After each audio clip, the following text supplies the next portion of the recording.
पुंडलिक वरदे हरी विठ्ठल श्री ज्ञानदेव तुकाराम पंढरीनाथ महाराज की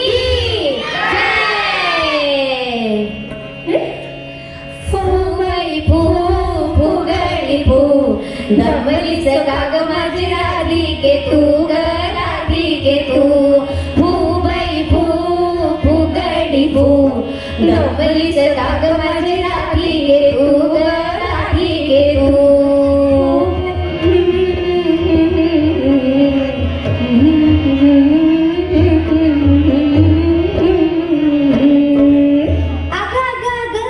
अगं गोविंद दमला होता ना वर आणि मग ही राधिका कुठून आली मध्येच बसकीने?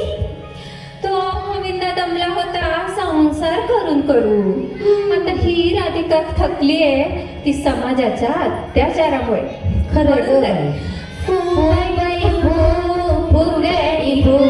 नमलीस काग माझे राधिके तू ग राधिके तू बाई फुगडी फू नमलीस काग माझी राधिके तू ग राधिके तू. अनाथ काय म्हणून झालंय हिला? काय झालं या नाया बहिणींचं बाहेर निघणं कठीण झालं. नाया बहिणींचं बाहेर निघणं कठीण झालं. पेपर मधल्या बातम्यांनी डोकं भांजाळलं. आता फुगडी फू बाई फुगडी फू नमलीस काग माझी राधिके तू ग राधिके तू बाई फुगडी फू नमलीस काग माझी राधिके तू ग राधिके तू. अगं पेपरासारखं पेपर आणि मग डोकं भांजायला काय झालं या? पेपर मधल्या पहिल्या पानावर 2 वर्षाच्या पोरीवरच्या अत्याचाराची बातमी वाचली की तो पेपर फाडायचा की मन चिरायची. मेणबत्त्या पेटवायच्या की त्या आगीत त्या नराधमांना लोटायचं या प्रश्नांनी डोकं भंजाळलं. नाया बहिणींचं बाहेर निघणं कठीण झालं. पेपर मधल्या बातम्यांनी डोकं भंजाळलं. आता फुगडी फू बाई फुगडी फू नमलीस काग माझी राधिके तू ग राधिके तू. आणि बाहेर न निघायला काय झालं या? आता कोणची घरात बसलीयस? मी पुण्यनगरीतल्या हडपसर गावात. इथं कसं सगळं झक्काच असतं हो की नाही? ते भारी खरं बोललीस बघ. पण भारतात अशी कितीतरी गावं आहेत जिथं बाई बाहेर पडली की लोकांच्या नजरा वाकड्या होतात. प्रसंगी या पाण्याच्या नजरा अतिप्रसंगांचं रूप घेतात आणि बायका परत स्वतःला घरात कोंडून घेतात. फुगडी फू नमलीस काग माझी राधिके तू ग राधिके तू. मग मी काय म्हणते, जरा बाहेर जाताना नीट कपडे घालावेत. तुम्हाला खरंच असं वाटतं की बाईच्या कापडांमुळे हे प्रसंग घडतात?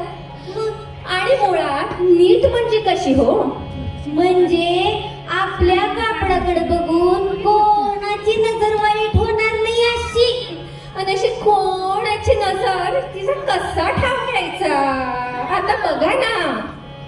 आता काय सांगू तुम्हाला, आगळ पगळ गाऊन घातला तर बाईच्या शरीराचा आकार कळतो.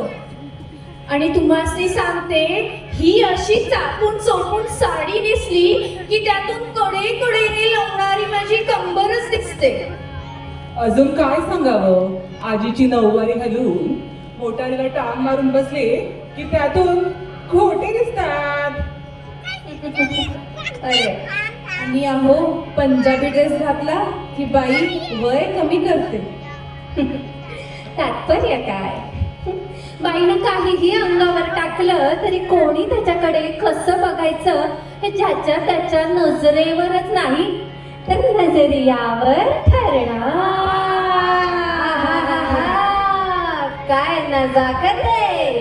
अहो प्रत्येकीला वाटतच की तुम्ही सुंदर दिसावं. होय होय होय, ते मात्र खरं आहे. इथं बसलेल्या बघ समद्यांच्या मनात आता आहे की मी लई सुंदर दिसावं. हो ना? होय. अहो, नुसतं वाटतंय काय, आत्ताच पाहिलं नाही का तिनं साडी नेसली तर आपल्याला सणाची आठवण झाली. होय. आपल्या आज्या हो. आणि प्रिया मॅडम एक नंबर वर लक्का लक्का लक्का लक्का लक्का लक्का लक्का लक्का एकदम भारी. पण खरंच आपल्याला वाटतं की आपण सुंदर दिसावं, पण ही व्याभिचारी वृत्ती मात्र त्रास देते बरं का. तरीही लावण्यवतीला रसिक नजर लागते आणि हौशीला मोल नसतं, हे मात्र खरंय. हो की नाही? होय होय. आता तुम्हाला म्हणून सांगते, आमच्या चाळीत एक सुरेख नारी अवतरली. टा टा डा टा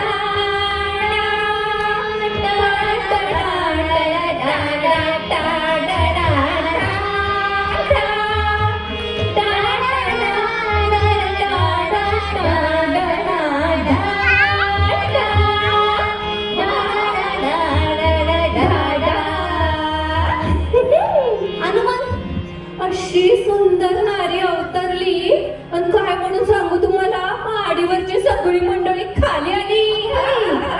आणि माडीवरची मंडळी खाली आली. माडीवरची मंडळी खाली आली. माडीवरची मंडळी